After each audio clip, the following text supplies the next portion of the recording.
Today, we're going to talk about the $1.5 to $2 trillion expenditures that are coming as a result of the Biden Harris proposal for the American Jobs Plan.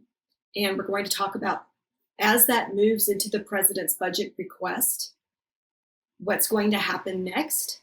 We're going to talk to you about how to prepare for trillions in infrastructure investments made by the federal government that's going to be pushed down through the states and pushed through acquisition processes to reestablish infrastructure investments with the United States. And from a business development perspective, the folks that really are going to benefit from listening to this presentation will include representatives from the various agencies that are named and will be affected by the budget changes and budget plus-ups that are coming. Those companies that are identifying as management consulting services, professional services, IT professional services, those companies that do strategic planning, those companies that do business process reengineering, IT companies that help scale systems, construction companies that do business with GSA, as well as the federal employees that are project managing, program managing, and involved with the daily operations of these budgets and activities that are going to get infusions of funding and the business cases that are going to have to go along with it. That's what we're really going to talk about today. My name is Janelle Moore. I will be your course instructor. I am the CEO of Zen Federal, which used to be a larger company, but in 2019, I completed an M&A and I sold off most of my company assets, as well as a nonprofit that I had developed and run, a wonderful organization called the Federal Civic Forum, which specialized in policy, portfolio management, as well as CIPIC, which is capital planning and investment control. I retired from that after 13 years of running it as an executive director. I also have about 25 years of experience in lifecycle solutions, management consulting, professional services, all to the federal government. The federal government contracting work has predominantly been my career. I have 3 masters, one in Chief Information Officer Studies from National Defense University. I also have a master's in Information Assurance, which is now more frequently called cybersecurity. And my master's of science in information management is from Syracuse University. My bachelor's is in philosophy and business administration from East Carolina University. Go Pirates! And I also have certifications, the CJIT, which is Certified in Governance Enterprise IT, Capital Planning Professional Instructor, and Governance Risk Compliance IT Certified. So that body of all those degrees and all those certifications exceed the highest standards of government requirements for certain types of acquisition, program management, and capital planning types of work. There are 2 certifications that are most frequently used for the government. One is the Federal Acquisition Certification, and the other is the Defense Authorization Workforce Improvement Act Certification. So that's the FAC or the DAWIA. They have 3 levels of those certifications: level 1, level 2, and level 3. The other very common certification is the Project Management Professional from the Project Management Institute, which is really only like a level 1 of the federal PM requirements that are within the scope of the FAC or the DAWIA certifications. The PMP, or the PMBOK rather, that Project Management Body of Knowledge, is actually a subset of the studies of my Master's of Science in Information Management and my NDU courses. So technically, I have way more experience than a senior PMP or a FAC or DAWIA professional. So that means that I am robustly qualified to teach you this content, to distill it down into the appropriate meaty bits, and for you to have some really relevant takeaways for your continuing professional education in this area. In terms of business cases and budget proposals for the government, I've done congressional business, congressional budget justifications, CBJs. I've worked on the president's budget requests. I've worked on financial passbacks where the Office of Management and Budget, as part of the Executive Office of the President of the United States, sends those budget requests back for more management information or artifacts. I have not only developed those artifacts for clients, but I have taught different agencies and departments how to do those artifacts in facilitated sessions and workshops and trainings. I have done the tactical work in terms of delivery for clients. I have done the front end requirements and assisted with source selection. I have worked as an intermediary in public and private partnership discussions. So everything having to do with capital planning and governance and the business cases and how that flows up through the executive and legislative branches and back down through the C-suite of the IT shops, the CXOs, the CFOs, the CIOs, and into those program level and project level teams. I've done it in both ways, both directions. So I can talk to it and I can also do it. And that makes me more popular as an instructor of this content, because it's one thing to talk the talk, but it's another thing to actually get into the agencies and to the programs and the directorates and show folks how to do this work and to do it right. So hopefully that information will be useful and will give you context for making sure that you have someone telling you how to do this that knows how to do it themselves. So it was originally proposed that this would be a separate funding activity that would be approved through Congress. And through the parliamentary process, the Biden-Harris administration, through Chuck Schumer, was advised that it could now be addressed by embedding it within the traditional budget process. So once $1.5 trillion or $2 trillion is going to be approved and infused into the budget request with the support of Congress, then some things are going to take place that are part of mandatory laws and regulatory compliance with regard to how that money is spent. So if you don't have a background in capital planning or what constitutes a capital asset or what constitutes the regulatory governance involved in this, I'm going to talk to you about that a little bit. Once it's in the budget request, which is where it's being embedded now, it has to be routed through the Office of Management and Budget, which is part of the Executive Office of the President of the United States. So that means that the spending is subjected to oversight, subjected to business case reporting and justification, which is done through a process called Capital Planning and Investment Control, or CIPIC. It's subjected to cost, schedule, performance, and management regulatory requirements. It's subjected to reporting on certain government websites that make it transparent to the taxpayer what is being spent and how it's being spent. And Biden was instrumental in the creation of those websites as vice president during the Obama-Biden administration.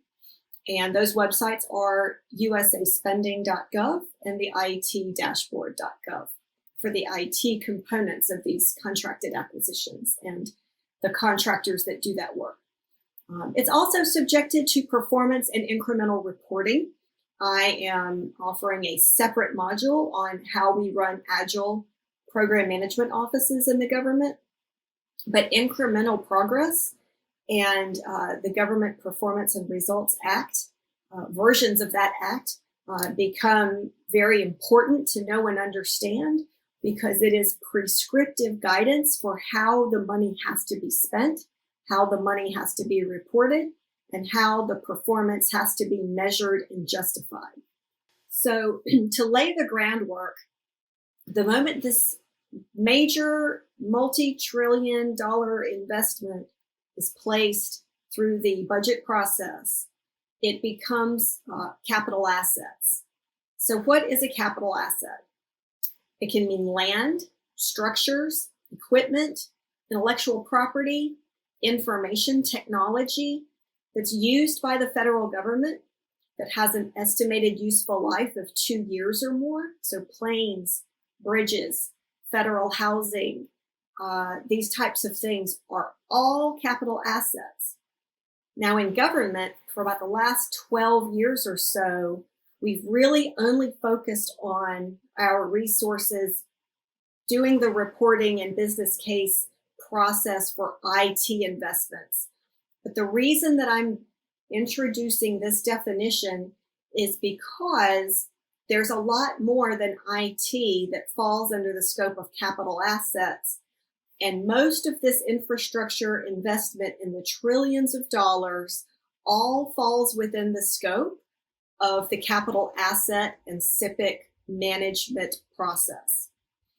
Capital programming is that integrated process that we use in any agency within the government for planning, budgeting, doing requirements analysis, scoping it out for acquisition and procurement, and then managing the full life cycle of the use of that money as an investment within a portfolio of these capital assets. And that has to show we're achieving the president's management agenda, cross-agency priority goals called CAPs or CPGs, agency strategic goals that align with mandatory 1, 3, and 5-year strategic plans, with the lowest life cycle cost and least risk. So cost benefit analysis begins to get introduced as a concept. Alternatives analysis and requirements analysis get introduced as concepts. Risk managing the assets is introduced into this.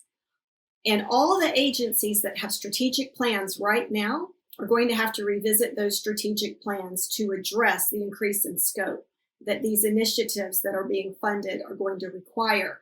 And a lot of the programs that may be managing all of these things in some very limited capacity are going to have to staff up, scale up, have coordinated and facilitated efforts, not only within their own departments and agencies, but they're going to have multi-agency collaboration capability with similar missions and similar scopes across other agencies. And I'm going to talk to you about that because a lot of this is not well known or well understood, even within the government ranks, let alone in the contractor ranks that are going to have to produce these services.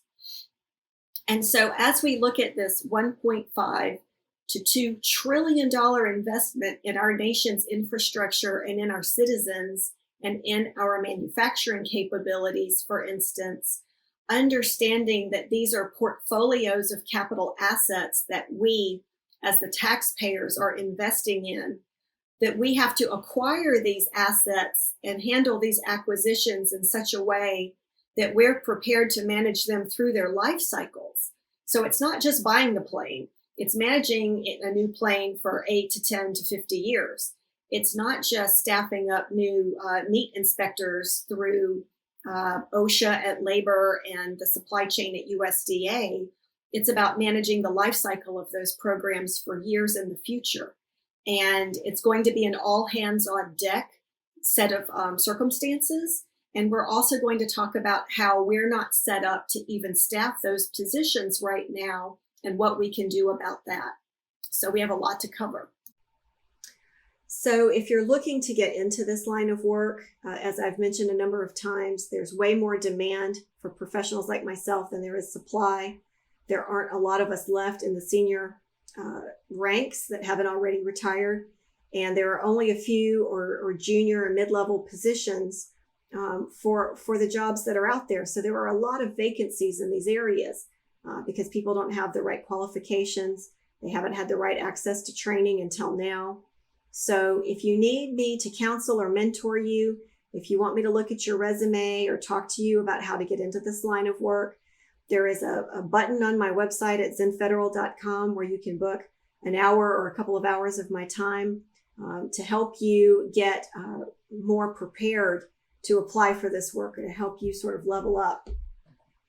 I'm working with the fit sourcing team, and you can contact them at recruiting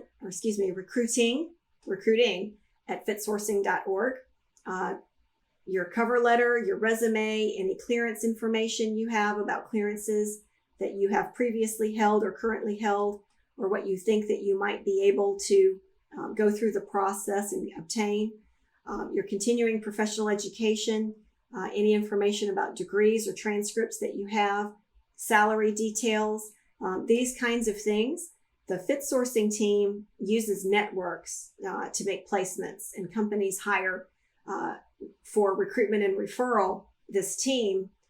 They're not on the career builders and the monsters looking at a million resumes. They're networking person to person, peer to peer, company to company to find skilled talent, or to help prime and coach and mentor talent to get into the HR offices and the recruiters that are tasked with doing this. Some other ways you can stay current are to follow me on LinkedIn. I put out jobs, internships, opportunities, Feducation, links to additional training as I come across it. I don't charge for that. I put it out, and it's sort of spray and pray. If you follow me and you're in the right place at the right time, I'll share that information freely. And make sure that for all of my training, you keep those certificates. You'll need them for your recruitment. You'll need them for your jobs. You'll need them for your professional development plans. You'll need them for your certifications. So I have only chosen platforms that will give you these certificates of completion, because the continuing professional education component of these jobs and making sure that you're qualified if a company is putting you forward to the government as key personnel, this is a very critical piece of this that we're making available to you. Thank you so much for taking the time to take one of our training modules. The Zen Federal team and I want to thank you for taking our courses and for making it possible by buying these courses and taking them. We are reinvesting the funds that are taken from this training to create more modules and more Feducation. I encourage you to reach out to me. If you like what you have seen, please give us a favorable review. Please share. Please recommend this to others. If there's something you'd like to see more of, or something that I or we could do better, please use the contact information to reach out to me. I welcome constructive criticism. It's how I personally approve and how I apply myself. We have a lot more modules that are available, and we have the availability to also provide the management consulting and professional advisory services one-on-one, or to companies or to agencies. And we can also do in-person training, instructor-led training, classroom-based training. We have other services, and I look forward to hearing from you and trying to find a way that we can work together in the future. Thank you for your time.